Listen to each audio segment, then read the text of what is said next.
Razer is really coming to challenge Elgato by bringing out their own light. They're calling it the Key Light Chroma. Pretty familiar sounding name, huh? A major advantage that this light has over the Elgato Key Light is that it has RGB. This could be pretty important for a lot of people, but with all that being said, let's open it up and see what's in the box. Ta-da! So first impressions just from the opening is that this light is kind of big. I didn't actually expect it to be this big. A lot of the times when I think of LED panel lights, I think of something about this big. I guess competitive to like the Key Light Air or the Key Light, I think the Mini, whatever, the Elgato small light, but this is Razer's only light and they're going big with it. Makes sense. This is $299, so I do want a bigger light at that price point, that's for sure. Taking it out of the box, it's actually a lot heavier than it looks too, but from what I can tell in the box, it also comes with a bunch of accessories and a desk clamp, which is nice. So let's go ahead and get everything out of the box and then I'll come back to this. Wow. That is chunky looking.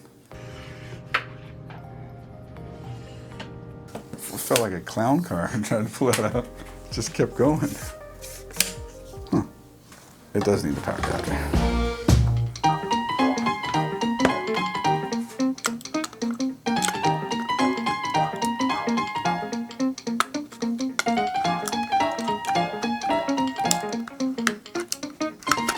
So this is everything that came in the box. Of course, we have the light, we have the pole that it's going to be mounting to, we have the adapter to adapt the light to mount to the pole, and then we have a very strong looking desk clamp mount, but it's a little lighter than it looks. We also have the wire management clips, and then we have the power adapter. Now, in traditional film and photo, a key light is the main light used to light the subject. Using that term for a light like this is a little bit of a stretch, but that's the naming convention that they've gone with, thanks to Elgato. When it comes to that though, a light like this will do that job just fine for any kind of content creation or streaming.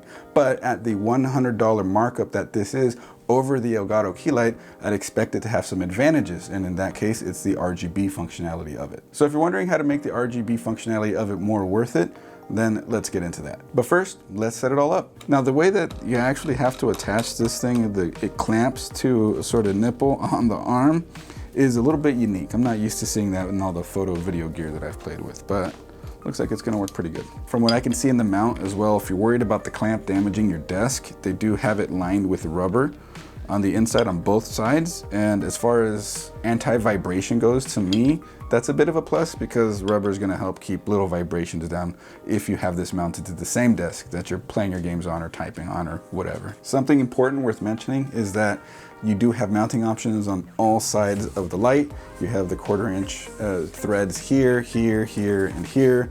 And so however you'd want to mount it, be it this way or be it this way, you're able to do that. First major gripe with this whole light rig is the power brick. It is awkward to plug into any kind of a power strip because it's going to block off so many other ports on there that you may need yourself a little extension to come off of a power strip to have any kind of usable ports along with it, because this is just too big. I've gone ahead and set up the light here mounted on the desk off to the side, and after fiddling it with it in the software with Razer Synapse, maybe it's my network, maybe something is going on there, it kept losing its connection to the Wi-Fi, which made it very difficult to control on the software, so I'm done with that. Control via the phone seems to be the better way to go with this. With all that out of the way, I'm solely using the Razer Key Light Chroma right now to light me. There's a little bit of accent lighting around the room, but the primary light that is on me right now is it. This is what you get. This is at about 4,500 Kelvin on the color temperature of white that it is. And honestly, I actually think it looks pretty good. It is a powerful light because at this level, this distance from me, it's still pretty bright, but it comes through on the camera really good, and that's kind of the point. So here we are at my computer setup, and normally I have my ring light set up, which is this light right here, which you can see will more evenly light me. But if I turn the ring light off and I go with just the Razer Key Light Chroma, you can see I have a bit of a dark side on this side. If you like the dramatic look, obviously that's a good thing, but this is a good reason why some people get 2 of these lights, so you can light both sides of your face. That's a pretty expensive way to light both sides of your face, if I'm being honest, because these are pretty expensive, but you do get a pretty good look from it. So the RGB definitely enables you to do some more fun stuff than just a standard white light, like something like this. And what this can do is like a reaction to if you were to do, let's say, an emote in a game or get a kill or a reaction to your stream, you can get more party RGB going, which is kind of fun. Or if you're playing a game like Doom and you really want to get in the ambiance of the color of what that game would bring, yo, RGB, well, the R is for red. So now I've got it set up behind me as an ambient backlight and using it as sort of an uplight to shoot up against the wall behind me. It's a really good look. And right now it is literally the only light in the room aside from some accent lighting, but for the most part, that's all I have going right now to really give color, and it looks good. Now, if you were to do it with an actual light in front of you and you got something like this going on, it's still noticeable out there. A light in the front that's properly lighting you without being too overpowering will still make good use of an ambient backlight like that. Then it's awesome that you can change colors again for the reactions, and then all sorts of different effects that you'd want to do with it that you can't do with like a plain white light.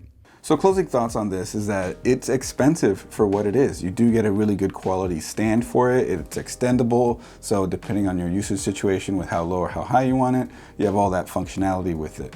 And I guess another benefit is if you're in the Razer ecosystem, then this can integrate with all the lighting and all the stuff in your ecosystem. All the reaction stuff, if you have a keyboard, a mouse pad, and all of it lights up and syncs up, this can sync up with it. And that could be a benefit to a lot of people that are fans of Razer. I'm not necessarily in the ecosystem, and I'm sure there are plenty of people out there like me. Dealing with the Razer software in order to get the light to work is a turnoff. And the price of it, again, it's a big turnoff. However, if the functionality of the RGB is something that you want and something that you can make good use of, it absolutely has an advantage over its competition. Anyways, if you like this video, you know what to do. Hit that subscribe button and that bell so you don't miss a single upload. Also, I stream to Twitch every Friday at 8 p.m. Pacific at twitch.tv/CoalitionChris. So if you want to talk more streamer gear like this light or have any PC related questions, stop on by, hit that follow button, and let's talk tech. Anyways, I hope you found this video useful, entertaining, or otherwise educational. My name is Chris. I've been your stream technician. I'll see you guys in the next video.